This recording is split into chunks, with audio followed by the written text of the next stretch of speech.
ते फक्त सनसनाटी निर्माण करण्याचा प्रयत्न करतात।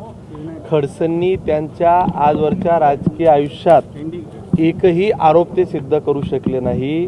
विरोधी पक्षनेता असल्यापासूनचा त्यांचा हा इतिहास आहे। त्यांनी असे अनेक आरोप केलेत। विरोधी पक्षात असताना त्यांनी विधान भवनापासून अनेक हे केलं। बघा, तुमच्यातले तुम्ही आता म्हटलात की यामध्ये काही राजकीय आहे का? त्या सुषमा त्या कोणत्या आपल्या वाजंत्री मंडळाच्या आपल्या अध्यक्ष महोदया आहेत, त्या काहीतरी बोलल्यात, आपला सकाळचा भोंगा काहीतरी बडबडला। पण तुम्ही एक वस्तुस्थिती समजून घ्या, हे प्रांजल खेवलकरचं गुगल ड्राईव्ह आहे। यामध्ये गोवा, कोकण, मालदीव्स, मुंबई, ट्रम्पेट आणि वेगास इथली व्हिडिओज आणि फोटोज आता डायरेक्ट पब्लिक प्लॅटफॉर्मवर आलेले आहेत। शेकडो फोटो आहेत, शेकडो व्हिडिओज आहेत की ज्यामध्ये पबमध्ये एकदम ओपनली दिसतं आहे हा काही संत हरिभक्त परायण मंडळातला काही सदस्य नव्हता। हा एकदम अय्याशीखोर माणूस होता। हे आता एकदम म्हणजे हे काय आता माझ्याचकडे नाही, तुम्ही अजून जळगाववाले कसे इतके जगाच्या मागे राहिले हीच मला शंका यायला लागली। त्या मुंबईच्या तुमच्या प्लॅटफॉर्मवर जाऊन बघा, तुम्हाला गोव्याचे फोटो पाहिजेत, तुम्हाला कोकणचे दाखवू, तुम्हाला मुंबईचे दाखवू का ट्रम्पेटचे कुठचे पाहिजेत व्हिडिओ सगळं तुम्हाला दाखवतो। आणि हे काही आता आम्ही काही त्याला ट्रम्पेटला पाठवलं, भाडं दिलं, जा बाबा तू, आम्ही नाही केलंय कोणी। हे त्याच पठ्ठ्याच्या सगळ्या गुगल ड्राईव्हमधनं हे सगळं मिळालं आहे आणि हे सगळे आत्ता पब्लिक प्लॅटफॉर्मवर सगळं आलेलं आहे। त्याच्यामुळे याच्या मागे कोणी आहे काही असण्याचं कारणच नाही। आणि चाळीसगाव जळगावची आपली एक कदाचित खडसेंचा तो स्वभाव आहे, त्यांनी अनेक लोकांना राजकीय कुरघोड्या करून संपवलं, अनेक लोकांना अडचणीत आणलं। त्याच्यामुळे त्यांच्या परिवारातलं किंवा ते अडचणीत आल्यावर त्यांना कोणीतरी अडचणीत आणलं हे त्यांना कदाचित ते स्वतःला त्याच्यामध्ये बघतात। परंतु आपल्या जळगावचा एक चांगला इतिहास राहिला आहे, चांगली परंपरा राहिली आहे। त्याच्यामुळे जे खडसेंनी केलं हे त्यांना ते भोगावं लागतंय। जसं तुम्ही पेरलं तसं ते उगतंय।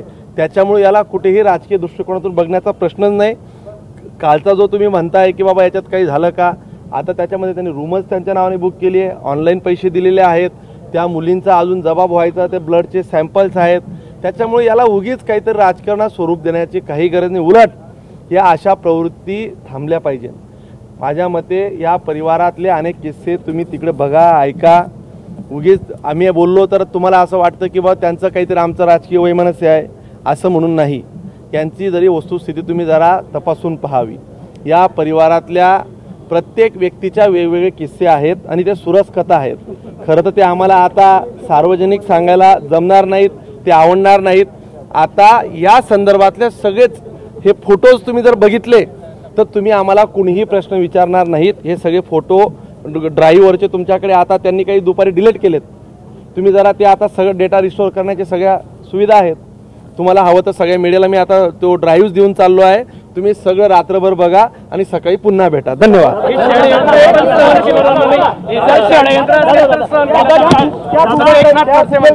बघा, जर हे कोणी षडयंत्र रचलं असेल, यामध्ये जर जाणीवपूर्वक त्यांना कोणी गटात अडकवलं असेल तर एकनाथराव खडसेंच्या बाजूला भारतीय जनता पार्टीचे आम्ही सर्व कार्यकर्ते राहू। पण जर त्यांचा जर जावई जर अय्याशी असेल तर त्यांनी तेही मान्य केलं पाहिजे की आपलं ते भावडण लोकांचं ते खवडं ही जी त्यांची सवय आहे त्यांनी बंद केली पाहिजे। त्याच्यामध्ये सगळ्यामध्ये ते काहीतरी हुक्का घेताना दिसतायत, काहीतरी बियर सोबत त्यांचे फोटोज आहेत। हो, आणि दुसरीकडे मात्र त्यांना गोवल्याचं म्हटलं जाते, नेमकं काय सांगता? बघा, असं कसं होऊ शकतं?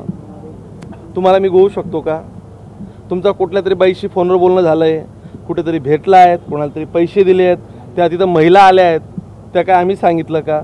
त्यांचे डेलीचे कॉन्टॅक्टमधले लोक आहेत। रविवारी कुठे जायचं, सोमवारी कुठे जायचं, मंगळवारी कोणासोबत थांबायचं हे त्यांचा ठरलेला उपक्रम आहे। त्यांचे अनेक राजकीय दुश्मन आहेत, अनेक बारच्या उधाऱ्या दिलेल्या नाही आहेत, एखाद्या बारवाल्याने टिप दिली असेल, काही असू शकतं, अनेक त्यातल्या शक्यता आहेत। अजून पोलीस तपास करतायत, तुम्ही जरा थांबा, पिक्चर बी बाकी आहे। चारित्र्यावरती संशय घेतलेला आहे, त्याचा एक तरी पुरावा आपण द्यावा, मी राजकारणातून संन्यास घेईल असं खडसे म्हणतायत। बघा, आता थोडे दिवस थांबा। एवढा निर्लज्ज, बेशरम, हलकट, नालायक माणूस आम्ही राजकारणात कधी पाहिला नाही। एवढे पुरावे लोकांना देताय, धडधडत पुरं जग पाहतंय, सगळे जावायचे कारनामे पाहतंय, दूध संघात सगळ्यांनी पाहिलंय, तिथं अपार झालेत। आता कोणते पुरावे पाहिजे ने? तुम्हाला SIT नेमली, 137 कोटीचा दंड झालाय। आता तुम्हाला काय साक्षात ब्रह्मदेव येऊन सांगेल की एकनाथ गणपत खडसे किंवा गणपत दामू खडसे त्यांना जाऊन सांगतील की ए राजा तू बंद कर रे, हे आवर रे. आता त्यांना कसं आहे, मला नाही आवरून मी कशाला घाबरू अशी त्यांची परिस्थिती झाली आहे.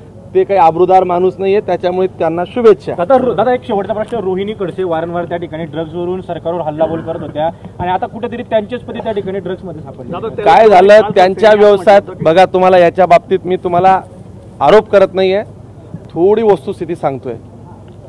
कायमचा कन्झम्पशन वापरणारा माणूस म्हणजे खेवलकर दिसतोय. आता त्यातल्या सगळ्या गोष्टी पुढे येतील.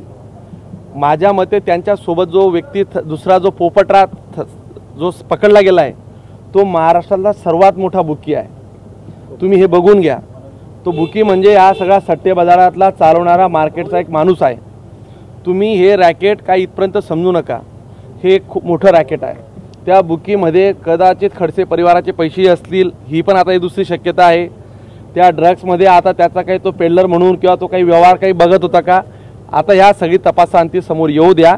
मी तुम्हाला आणि जे असेल ते पुराव्यानिशी जे असेल ते मिळेल. ऑलरेडी आता बरेचशा प्लॅटफॉर्मवर पुरावे आलेत, व्हिडिओ आला आहे.